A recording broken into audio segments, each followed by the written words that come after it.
சொத்திற்காக பெண்ணின் கதையை முடித்த மகன், மனைவியுடன் சேர்ந்து மகனே தாயின் வாழ்க்கையை முடித்த கொடூரம். துடிதுடித்து மூச்சை நிறுத்தும் தாயை பார்த்து ரசித்த கல் நெஞ்சம் கொண்ட மகன். ஈரோடு மாவட்டம் கோபி அருகே உள்ள நம்பியூர் தாலுகா கோசனம் ஊராட்சிக்குட்பட்ட வெள்ளக்கோயில் பாளையத்தை சேர்ந்தவர் சடையப்ப கவுண்டர் மனைவி கருணாம்பாள். இவர்களுக்கு சொந்தமான 3.5 ஏக்கர் விவசாய பூமி அதே பகுதியில் உள்ள சங்கரன் தோட்டம் என்ற இடத்தில் உள்ளது. இவர்களுக்கு வடிவேல் மற்றும் நாமதேவன் என்ற 2 மகன்கள் உள்ளனர். வடிவேல் அரசு போக்குவரத்து கழக ஓட்டுநராக பணியாற்றி வருகிறார். இவருக்கு திருமணமாகி மோகனாம்பாள் என்ற மனைவியும் வெண்மிகா ஸ்ரீ என்ற மகளும் உள்ளனர். நாமதேவனுக்கு திருமணமாகி இந்துமதி என்ற மனைவியும், 6 வயதில் ஹரிஹரசுதன் என்ற மகனும், 5 வயதில் நிதர்சனா என்ற மகளும் உள்ளனர். சடையப்ப கவுண்டர் கடந்த சில ஆண்டுகளுக்கு முன் இறந்துவிட்ட நிலையில் சொத்துக்களை 2 மகன்களுக்கும் கருணாம்பாள் பிரித்துக் கொடுத்துள்ளார்.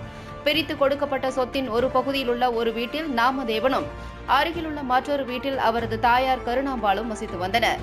வடிவேல் வெள்ளக்கோயில் பாளையம் அருகே உள்ள புதுக்காடு என்ற இடத்தில் மனைவி மற்றும் குழந்தையுடன் வசித்து வருகிறார். இந்நிலையில் சொத்துக்களை வடிவேலுவிற்கு சாதகமாக பிரித்து கொடுத்து விட்டதாக கூறி கடந்த சில ஆண்டுகளாகவே நாமதேவனும் அவரது மனைவி இந்துமதியும் கருணாம்பாளிடம் தகராறு செய்து வந்துள்ளனர். இந்நிலையில் சம்பவத்தன்று இரவு கருணாம்பாளின் வீட்டிற்கு வந்த நாமதேவனும் அவரது மனைவி இந்துமதியும் வழக்கம் போல் கருணாம்பாளிடம் தகராறு செய்துள்ளனர். அதில் 2 தரப்பினருக்கும் இடையே வாக்குவாதம் ஏற்படவே ஆத்திரமடைந்த நாமதேவனும் இந்துமதியும் கருணாம்பாளை தாக்கியதுடன் அவரை பிடித்து தள்ளியுள்ளனர்.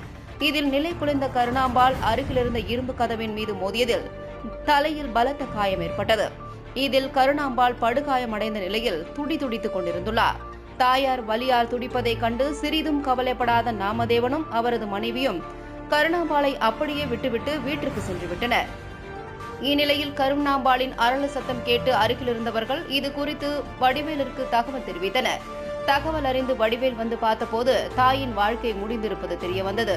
அதைத் தொடர்ந்து வடிவேல் அளித்த புகாரின் அடிப்படையில் சம்பவ இடத்திற்கு சென்ற நம்பியூர் போலீசார் கருணாம்பாளின் உடலை கைப்பற்றி உடற்கூறு ஆய்விற்காக பெருந்துறை அரசு மருத்துவக் கல்லூரி மருத்துவமனைக்கு அனுப்பி வைத்தனர்.